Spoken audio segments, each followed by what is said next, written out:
So the big question is this: what does he actually mean?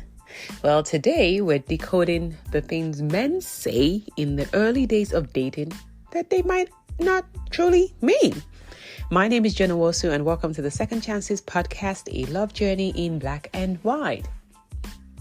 So have you ever gone on a date and you hear amazing, wonderful things only for him to start acting strangely some days later, or just ghosting you completely? Well, we've all been there. The early stages of dating can be filled with the beauty of sweet nothings and promises that just sound so good to be true. Sometimes they are, but sometimes they're not. So today we're breaking down some of these common phrases so that you can understand what's really said by men. The first one is, I've never felt this way before. How many of you have heard that before? Be honest. This line is so old. Oh, please. Yes, while it might be genuine to some, oftentimes it's just a way to express infatuation rather than any form of deep feelings. So it's important to always make sure that you're gauging that his actions actually match the words over time. And it's not just this, you're so special, no one else has ever made me feel this way before. Not true. The next one is, I'm not like other guys. Okay. This one is a little bit tricky. I know that what he's trying to do is set himself apart from maybe some of the people that you've been with, or people that are around you, or other people that are on the online dating platforms, or wherever it is you're meeting this man. But it's not about just slapping that on you and saying, I'm different from other guys. That's your actions. I need to see the things that you do, the tangible things that you do that set you apart, that makes you unique. So don't go filling in the blanks for him. I'm not like other guys. Then you start filling in the blanks. Okay, you're amazing. You're generous. You're this, you're that, you're caring. You don't know that.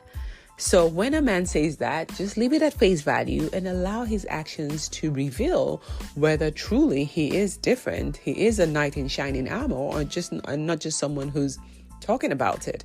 We need actions and not just words. So don't fall for that one. Another one, this one is a classic. Probably the one that irks me the most. Let's go with the flow. This phrase is such a red flag if I've ever seen one. It is just a clear sign that this person is non-committal. They do not want to have anything to do with commitment, right? Most times it means that he's not ready to be in a relationship, or to define a relationship, or really make any plans for the future. He's just here to play. So I say, just run. Like there's no time trying to figure it out and try to save him or change his mind or force him to wants to be in a relationship with you. No. Let's go with the flow for me. It's a huge red flag. So I say just remove yourself from that equation. So people like this are usually those who are ready. They're just there to test the waters, right? They just want to swim in every possible ocean out there without really making any commitment. And even if you do decide, okay, let's just go with the flow, when you start falling and you start catching feelings and start having expectations, like he's going to remind you, oh, remember I said I wasn't really ready, I just wanted to go with the flow, and I'm not really flowing in your direction at this point in time, or flowing the way you're flowing. And that only leaves you heartbroken because you were never aligned from day one. So if you want something tangible and serious and the person says, I want to just go with the flow, you're not a fit. Save yourself the heartbreak. Go with the flow. The next one is, you're the only one I'm talking to. My question will always be why? Like, we're in the era of online dating. Everybody knows that no one is just chatting with one person online. Let's be real here. Right? So saying that statement for me sounds a little bit dubious. Why should you be only talking to me? Is that supposed to make me feel special? We're not exclusive. We just met, right? So rather than taking his word for it, just wait till the relationship has gotten to the point where you both have decided to be exclusive, where there's more at play, where you know each other more, there's a little bit more commitment, and then communicate your exclusivity. But just saying, you're the only one I'm talking to, oh, please. This is the dating phase. You all should be talking to multiple people. What are you doing talking to just one person? And another thing you need to be on the lookout for is if he tries to stop you from talking to other people early on in the dating game, red flag, control issues. So you want to be wary of that. You're announcing to me, I'm the only one you're talking to. Good for you, but you're not the only one I'm talking to, and I'm going to be honest about that. So live your truth and don't let this manipulation get you. Do not fall for this one.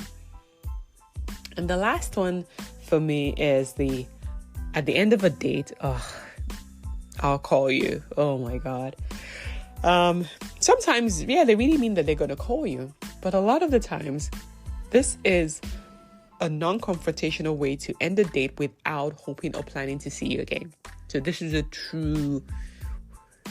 a classic way to ghost. Don't worry, I'll call you, and that's it. You never hear from them again. So when a man wants to see you again after a date, they usually make plans. Okay, when can I see you again? Are you available this weekend? Okay, maybe I'll call you tomorrow. We can talk about the weekend and make final plans. But it will never just be like, oh, thanks for a date. I'll call you. I'll call you. It's usually, I'm not going to call you. I'm done. This is the last you're going to see of me. So take a picture now because this is it. So that's just a way for him to just end the date and have no plans to see you, right? Because they're not interested or they're not sure about whether they want to be in this or whether you're a fit, and that's okay.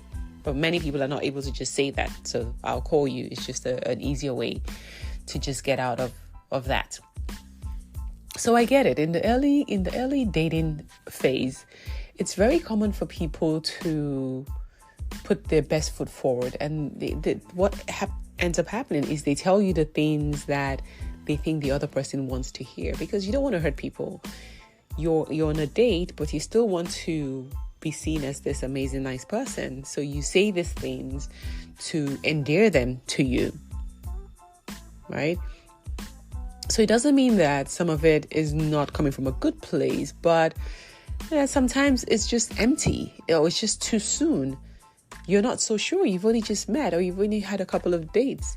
So you're not sure of how you feel or where this relationship is going, if it's even heading towards a relationship, this situationship or a meeting where it's going.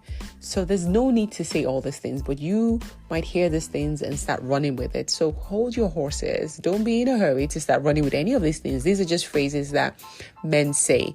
So rather than just holding or banking on what they said in the early days of dating, watch more for their actions. What comes after these words have been said, after these phrases have been said? Those are the true indicators of whether the intent and the interest is real and long-term. And you will know over time.